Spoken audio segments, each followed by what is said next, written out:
Hello, everyone. Welcome to another episode of my podcast. My name is Jamie. How are you? Today, I wanted to talk about what I thought I knew, what I learned, and my theory now, before, after, and kind of during starting my psychic business and connecting to people's spirit guides and people's past loved ones. So, pre 2020.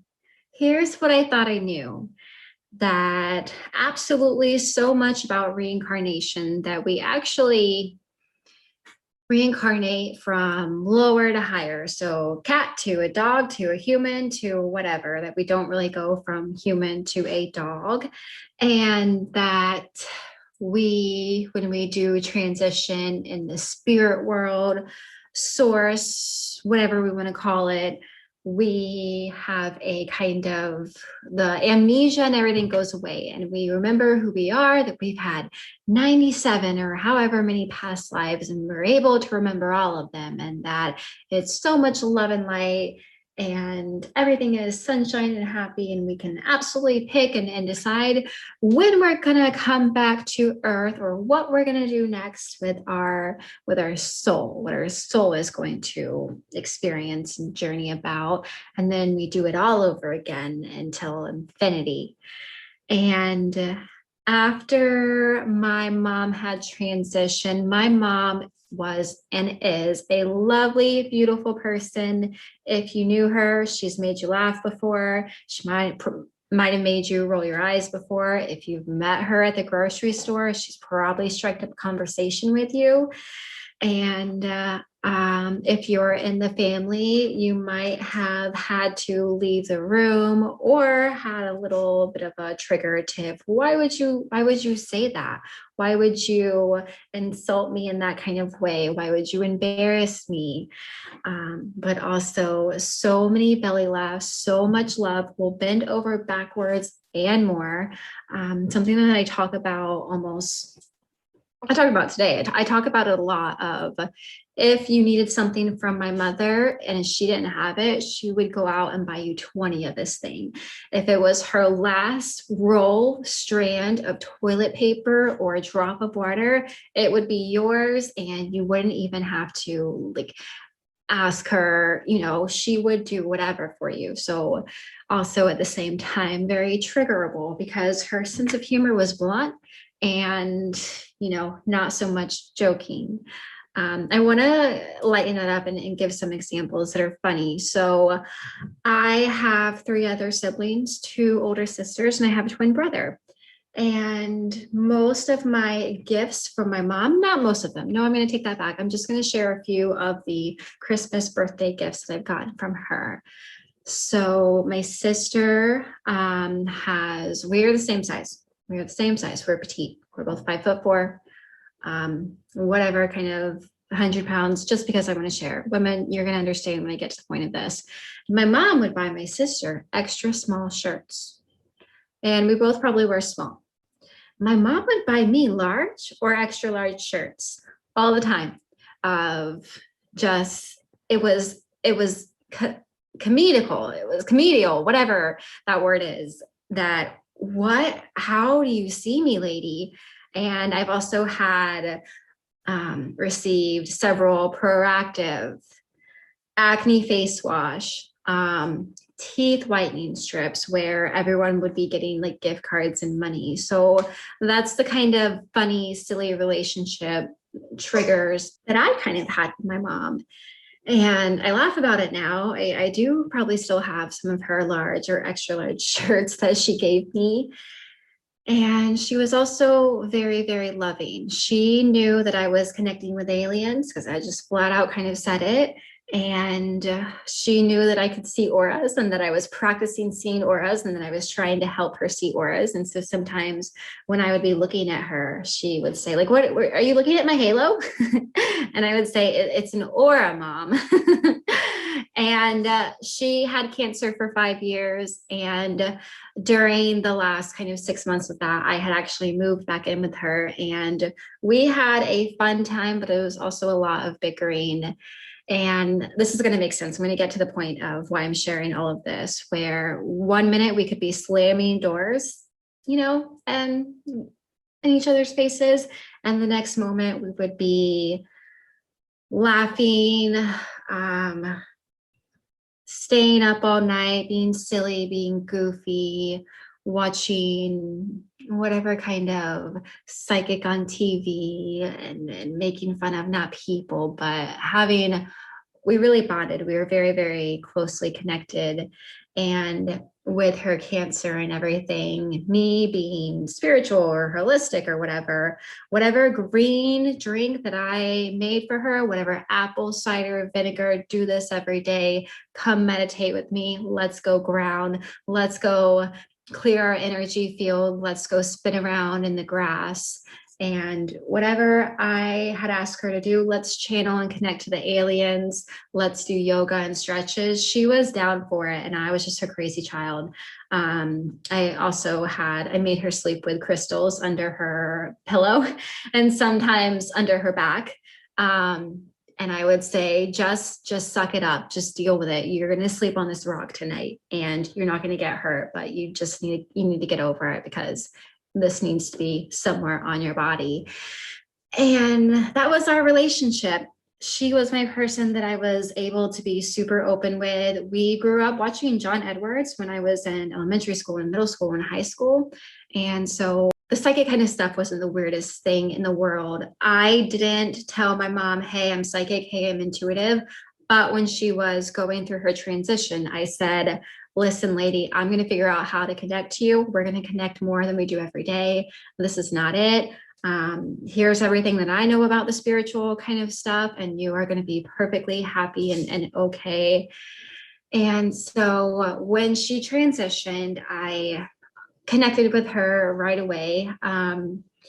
Just being able to sense her presence, that she was around in the hospice room and with me, the following kind of days at home and stuff. So I would have like small kind of conversation with her. And when I would connect to her more, that woman that was giving me the proactive teeth whitening strips and extra large shirts was coming through. I don't think that I wrote any of this down, but I'll try to think of examples. But a lot of our conversations was, Mom, like, you are triggering me so much. Why can't you just be nice? Why can't you just say something nice to me? And I would say, like, I'm sorry, I got to go. I want to talk to you, but this is not going well. I don't know what happened after you transition. You're supposed to be an angel. Everything is supposed to be clear slate. You remember everything, whatever your soul is kind of doing. But this was not the case for my mom. And as I would hope that if any family members were listening to this, that this would give them a little bit of understanding instead of triggering. But it took me a year to really work through a lot of stuff with my mom, a lot of triggers. And now, as of a month or so ago, we're finally on terms of speaking politely and getting along, because believe it or not, after we transition, we still have a lot of our ego. We still have a lot of our personality. We still have our triggers, our flaws, our tempers, all of that. And so we're going into what I've learned, like, after doing readings. This was a big surprise to me. And connecting to other people's family members, it's the same kind of thing where I'm very much like a chameleon. I can easily adapt to whatever situation. If your past loved one is showing me that they're smoking and drinking or cussing and gambling, okay, that's interesting. That's not what I thought would be going on in your kind of spirit life journey, source, doing whatever. But that is what I witnessed for some readings. Other readings in the beginning and still now, obviously, I could see your loved one, but they were very, very much keeping their distance. They weren't really communicating with me, but they were talking to you. I was the messenger and passing things on, almost like that telephone game. But some people, they wouldn't look at me because they would be showing me, they have their rosaries by their side, they have their Bible by them, and they didn't know what I was all about. And they were coming through, but not in a way that was trusting me. And I was confused of, where is everyone going in this spirit world? Is it not source? Is it not all one? Is it not the same kind of place? Because people's heavens, they look different. I've only asked a few times, well, when I say a few, probably 20, of what someone's specific heaven looks like. And from what I can remember, just because I remember the visuals, someone's heaven looked like a kind of Cuba, where they had older kind of cars and there wasn't a whole lot of hustle bustle, newer kind of technology stuff. And my mom's heaven looks more of like a beach resort. And other people's heaven looks like it's grassy, or their kind of neighborhood, their house. For a lot of grandparents, it's their, I call it their heaven house, of the same furniture, the same everything, the same walls, the same style, the same shape. It's like their house is lifted up onto wherever in heaven or in spirit world, whatever we want to call it still. And everything is so kind of different. So we still have all of these earthly things that I thought would have not been the case. And we might go back and forth a little bit, because that's how I operate. My theory is, I've never explained this to it because it doesn't discredit my work, but it makes it where I feel that I could be shifting into doing something different. So, and I'll explain what I mean by that. In my psychic readings, we are connecting to your past loved one, and your past loved one is sharing what they look like as we remember them, and different kind of memories that we had together, and what they're doing now, which are a lot of their favorite hobbies, who they're with, which is some other of their past loved ones, and different kind of things like that, the things that they said, the way that they talked. And my theory is, because we are setting the intention to connect to your grandma or whoever, we're almost tapping into that version, that dimension of them, where this would make sense. This would make sense if they look like that. This would make sense if they still had their heaven house. This would make sense that they are doing their favorite crafting kind of thing. But what's really going on, if we go up to like another level or dimension, is maybe what I was under the impression of: source, that it's all one, that it's all love, that we are just a soul. We don't have these ego kind of stuff. We just want our soul to experience life at this time, life with these hobbies, life with these traumas or triggers. And so that's my theory, that we are just setting the intention to connect to this version of this person that would make sense. But what's maybe really going on is a higher kind of perspective. I want to kind of talk about maybe a little bit of like higher perspective, and also maybe something that I've learned, something that someone else helped me piece together though. And it's my aunt, that while all of these spirits can have different levels of understanding, different kind of perspectives, there's almost like a leveling up kind of thing that's going on, which maybe makes sense. And then my theory is a little bit of, yeah, duh. So we'll use my mom, for example. After she had transitioned, maybe she was at level 1, where she's a little bit pissed off. People weren't doing what she had wanted them to do, acting this kind of way, following her wishes, getting along. And that was her frustration of working through level 1 and being able to cope with a lot of changes and stuff. Now, since we've been getting along, I feel that this other thing about levels, that it's more level 2. It's more, understanding, agreement, working on myself. I worked through that lesson.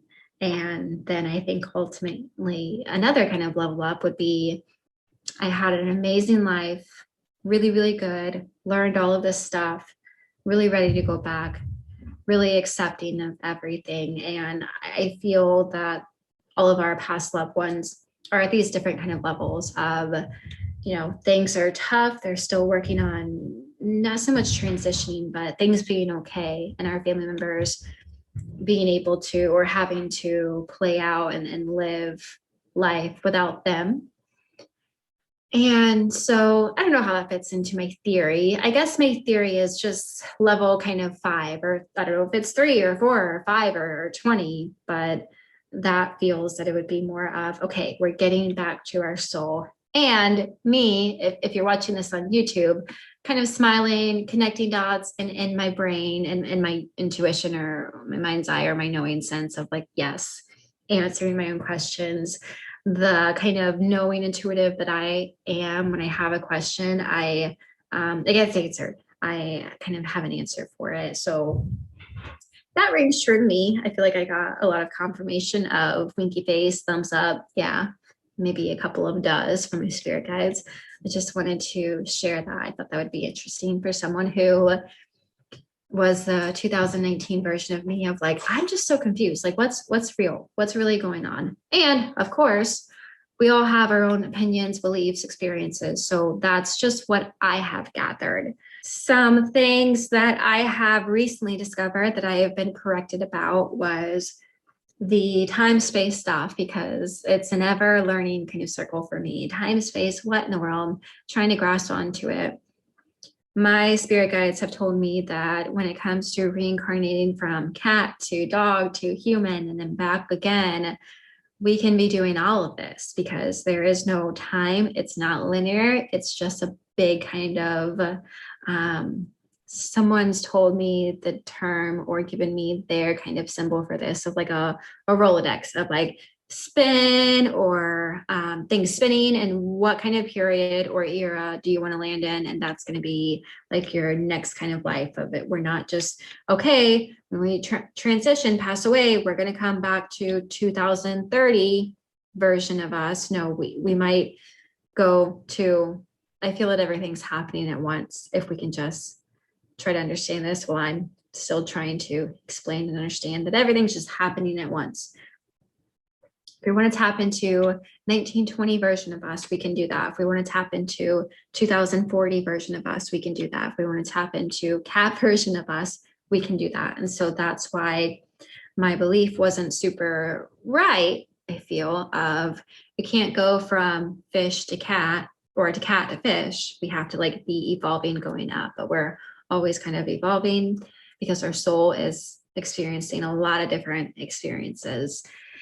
And another question that I was corrected about was reincarnation, that our animals, that it was rare for our dog to come back years later as our dog again. It's not rare. Spirit guide said, stop telling people that it's rare. It's not rare. We have a soul family. We have a group of people, a group of individuals, a group of animals, a group of souls that want to be in this human version experience with us at this time for these specific reasons. So your animal can reincarnate as every animal that you've ever had, or when you are 14 and then when you're 50, or when you're 14 and then when you're 15, in the way of like your dog can also be your cat. Apparently, I know it. I don't know if anyone else has a hard time keeping up with this like I do, but the time space, it's so much an illusion that all of this is kind of happening at once. So when we are connecting to an animal and spirit, a lot of the time they are with us back and down, like in the spirit world, here with us on earth, while we might also already have our kind of like reincarnated puppy. If we got our reincarnated puppy, we can still connect to that animal in the spirit world as we kind of knew them. If our grandma, and this has happened in readings, it was actually with the grandfather, if our grandfather reincarnated into our son or a grandson or whoever, we can still connect to that grandfather. And when we did, if we do, he's going to have his personality. He's going to look the same. He's going to have his heaven house or whatever, while he's also experiencing living, being our son or a grandson or whoever. Isn't that crazy? Let's think about different kind of stuff that I learned or knew or thought that I knew. something that I've learned that I shared on a YouTube video was when we are ready to transition, we can call the shots of, I want my mom to be there. I want my cat to be there. I want my whole kind of entire family to be there. I was under the impression before doing readings that it was going to be like a surprise party, a reunion of everybody saying like surprise, and it's everyone that was in your family that's in spirit now. But what I've learned and what I've seen is usually it will be one person. It will be like your kind of person, the person that your soul, your spirit is longing to see most. And I have heard that if you want to see if you want your mom to be this person, to set that intention, to say that out louder in your head of, I would like my mom to be the person who helps me go into the light, who is there, when I kind of like take my last breath, just in case this is kind of true. That's for us to like make that little request kind of now. And to answer another question, because this comes up a lot about animals in the spirit world, your animals are in the spirit world, the same kind of spirit world as all of your loved ones. You will see all of them when you transition. It doesn't matter if it was a rabbit or a snake, or I don't know about fish, but if you loved your fish, then I'm sure that they will be there. Your cats and your dogs and your horses and your birds, they will all be there. All of them in the spirit world will have forever and ever and kind of infinity to share with them. And when I'm saying this, I'm also wanting to, that's a little bit to make us feel better. But when we level up and level up and level up after we transition, I feel that it's going to be more of us going back to source, where us spending eternity or 100 years or however long with our animal that we just love so much, or our loved one that we just love so much, we miss so much. I think that it's going to be a little bit of a different story, kind of a touchy subject, but I think it's going to be a little bit of a different story of love ya, happy to see ya, missed you, okay, see you kind of later. In my readings, not most of the time, some of the time where people ask me, are they with so-and-so? Are they with their sister? Are they with their son? Are they with their aunt?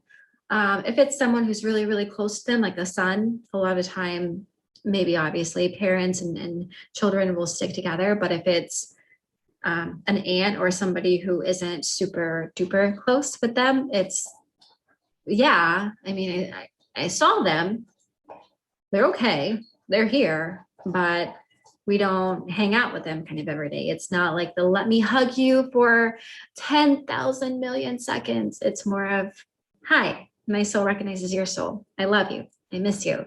It's nice to see you again.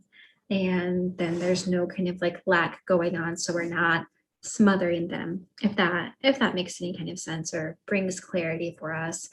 I just wanted to remind us about that when I'm saying that we're going to be with our loved ones forever and ever. It's not going to be forever and ever. It's going to be as long as we need in that level 1 and that level 2 until we're ready to really fully evolve, do what our soul needs to do, come back and reincarnate, know that we've worked on all of these kind of lessons and things like this. And I'm going to share what I have learned and been able to see regarding hell. Let's just talk about hell. We've been talking about heaven and spirit world and all that kind of touchy stuff. So I'm going to say this so many times. If you have ever seen Soul, this is so accurate. I think that someone who was writing that script or helping write that script was channeling some kind of information. I don't know what it's called, but the kind of place or stage where it was really, really sandy and we were forgetting who we were and we were really unpassionate, unmotivated. We didn't really have any of our passions and stuff is the example that they used in that movie. This feels, and this is what I've seen, of more of the hell, the HE double hockey sticks. I have a psychic friend who says, hell is earth. Okay, guys, not in a funny way, but there is no hell. There is no damnation. There is no fire. And if this triggers you, I'm so sorry. This is just my kind of what I'm sharing. That Hell is more of a, let's say, level 0. We're really learning how to be okay again, how to find that motivation, how to go into the light, how to be able to get to the state of these are the mistakes that we made, these are the lessons that we learned, and we're working on it. So it's not a bad place. It's more of kindergarten.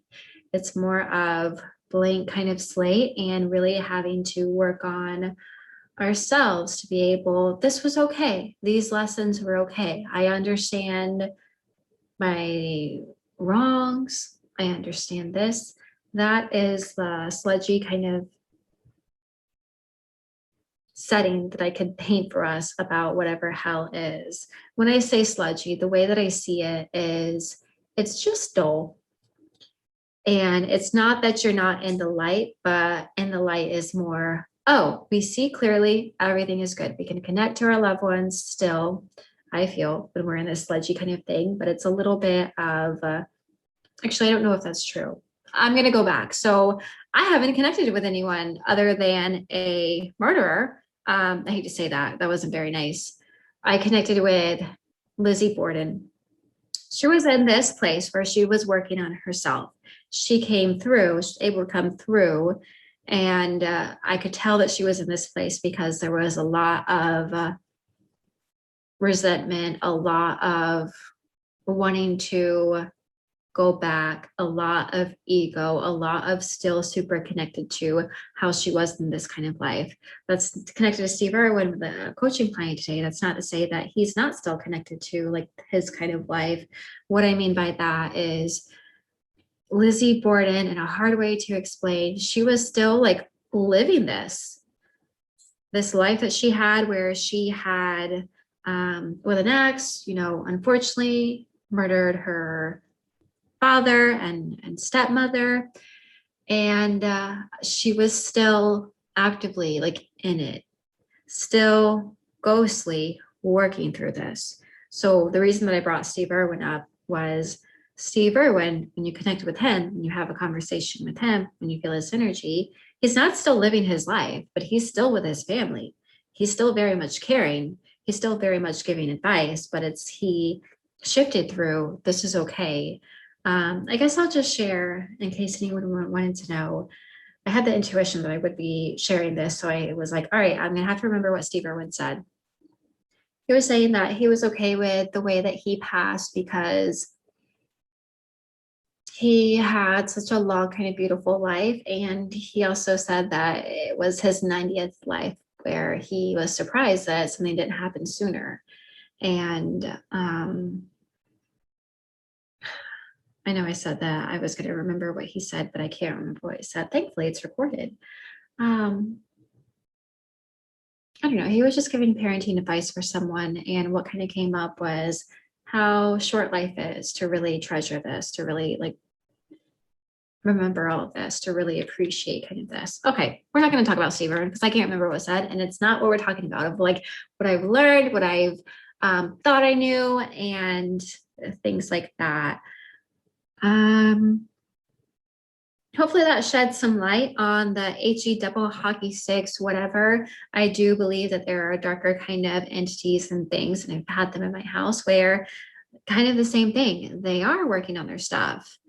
They are wanting to experience what it's like to be in this kind of lifestyle of an entity, of a demon, of a just kind of like living that out. I feel like I'm being really all over the place now. It's not the direction that I want to go, but yeah, let me see if there's anything else that I wanted to share about any of this.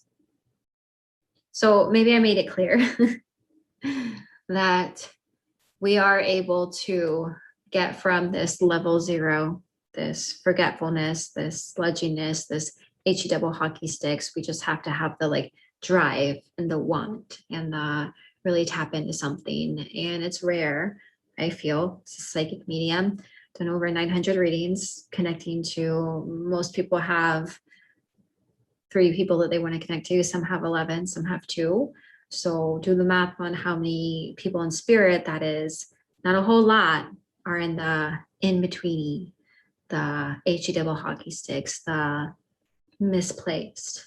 Everyone is really much into light, level 1, level 2, level 3, whatever we want to call it, pulling strings for us, helping us out, showing us signs, showing up in dreams. So if you hear from me or a different psychic or a book or anything that your loved one might be not in the light, know that it's so almost incredibly rare that everyone's okay. Everyone's kind of good. And I can't say that enough. I also can't stress how many readings I've had where this person said, you know, I almost want to laugh sometimes the obvious of pay me more money and I can help out your loved one.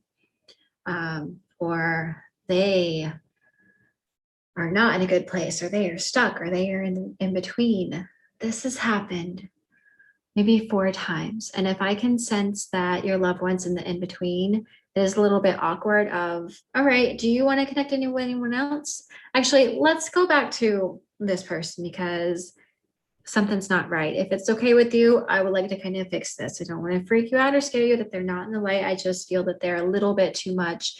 Their energy, their concentration, their everything is here on earth. And I really want them to be able to like be at peace and have that bird's eye view instead of being in the thick of it. That's what I mean by in between, where still very rare. Probably I'd say if I had to throw a percentage on it, it'd be like 0.01% of people. They are in some kind of in-betweeny, which is different than the sludgy place, the HE double hockey sticks. It's more of a pause of let me see how this plays out. Give me 100 years for all my past loved ones to figure out their stuff, and then I'll be okay. And then I'll worry about myself, and then I'll let myself rest, and then I'll be able to do this. The reason that I help people through with this is because we're still able to pull strings. We're still able to do so much more. I feel more when we're in that kind of light instead of when we're stuck in that kind of pause. Hopefully that brought some kind of clarity about anything. And if you have further questions, feel free to send them to me. You can send them to my email, my Facebook, my Instagram, TikTok, anything like that. Everything that I have for all of my platforms is just Jamie.d.intuitive. So I think that you can figure it out. If you want to book a reading with me, you can go on my website. And I do 15, 30, and 60-minute readings over the phone or over Zoom, where it's recorded and you can have it for forever and ever. I also have other things that you can do if you want to join my Patreon group. I have been going live every Friday answering questions for whoever wants to join the Zoom. And it's really like a mini reading. Last time we had about 4 people that were in the group. So 4 people in an hour, you can answer whatever kind of question, or I can answer whatever kind of question that you might have connecting to your past loved ones. Last week, we were talking about past lives, and that was a lot of fun. Of you have these like irrational fears, tap into this past life for you, and you can probably get some healing or like let that kind of lesson go. So in my Patreon, that's a lot of fun. I also have a tier where you're able to ask 3 questions every month for $30. The joining the free lives every week, that's $10 a month. And I also have, if you just want to be a Patreon, I share videos here and there of behind the scenes, my readings or connecting to any celebrities. Those are all available on there. I think there's like 30 kind of videos now. And I also have Hey Hero, where you just have a question for me about anything, something about your animal, connect to spirit guide, connect to a person. You can just find me on Hey Hero, Jamie.d.intuitive. And I think it's $14 for you to ask your question, and you'll get a 4-minute video response from me. So yeah, it was nice chatting with you guys, talking to myself. I hope that you got something out of this. And until next time, take care.